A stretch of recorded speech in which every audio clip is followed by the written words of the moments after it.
Hey YouTube, I just made a list of what I'm going to be talking about for kind of like what I've been thinking over the past week, but the main point of this channel is, or this video is just saying about what I'm grateful for, and I probably will look back on this video and just kind of, honestly, I'm going to motivate myself by just saying what I'm grateful for and yeah, so here it is, what I'm grateful for. There's a few things. I'm just gonna go over them and then I'm gonna go more in depth on them. Um, the Marine Corps. I'm grateful for the Marine Corps, my family, my friends, my girlfriend. I have a vehicle. I have a house in my name that is there's no mortgage. It's completely paid off.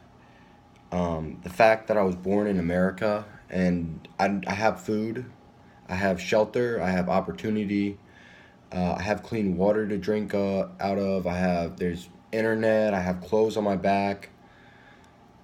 I have, like, anything. Like, there's a speaker in front of me. I love listening to music. I have Spotify. All these things that people they don't think about, and they really get stressed out over minute things. And if you look at the big picture, a lot of us are truly blessed in life. And if you view your life as being half full or more than half full, you'll just learn to appreciate a lot more things in life, and not get so stressed out about, oh, I want these new sneakers, or whatever it is that is holding you back, and something that's stressing you out. You think, I should have this, but you don't. Just go back to that and think about like the worst time of your life. A lot of times I think about the worst time of my life and think where I am now, and it just shows me how far I came, and it gives me a little bit more confidence, and I respect myself a little bit more. So, anyways, back to the subject. What I'm grateful for, my family. My family supports me. They have a lot of their own problems, but they have kind of always looked up to me, and they've always encouraged me. And I know a lot of families might not do that, or you might have someone in your family that you care about very deeply for, and um, they don't necessarily think that you can do something, or they put you down. But at the end of the day, it's not really about them. It's about you and what's going on in your mind.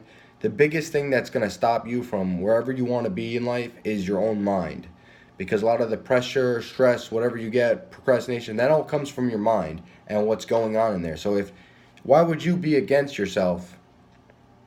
And this is what I've said to myself over the years, is why would you be against yourself in your head and put yourself down when you're the only person on your team? At the end of the day, you're the only one that's going to decide what you're going to do in life.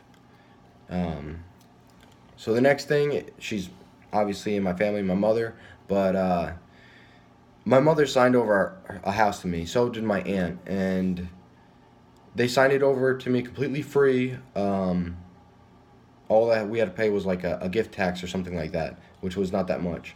But it's at least a $200,000 house, and it's in my name. Yes, I pay for the utilities and everything like that, and it's in New York. It's a little expensive for taxes and everything, but I just got a house completely debt free, and it's mine. And a lot of people in life, a house is a big thing to get, and they have to sign out a mortgage and take out a loan, all this stuff, and I just got it for free, so I'm extremely grateful for that. Um, my uncle. So a little bit about myself. When I was growing up, my mom, she has disorders, and so does my dad. And I went to foster care a lot when I was growing up, and I was going to go to foster care one more time because my mom had a nervous breakdown, and I had a sister. She passed away about 4 years ago now. But it was about fifth or sixth grade, and we were going to go to foster care again. And the social worker said that they're not going to have us be put in the same place again. We were going to get separated at foster care. And my uncle, he's actually not my uncle, he's my mom's cousin. He's my first cousin once removed, but he's my uncle basically. I call him my uncle. He took us in. without any. There wasn't any stipulation like, oh, I'm gonna get this money, which he did get money for us, but foster care people get money for you anyways.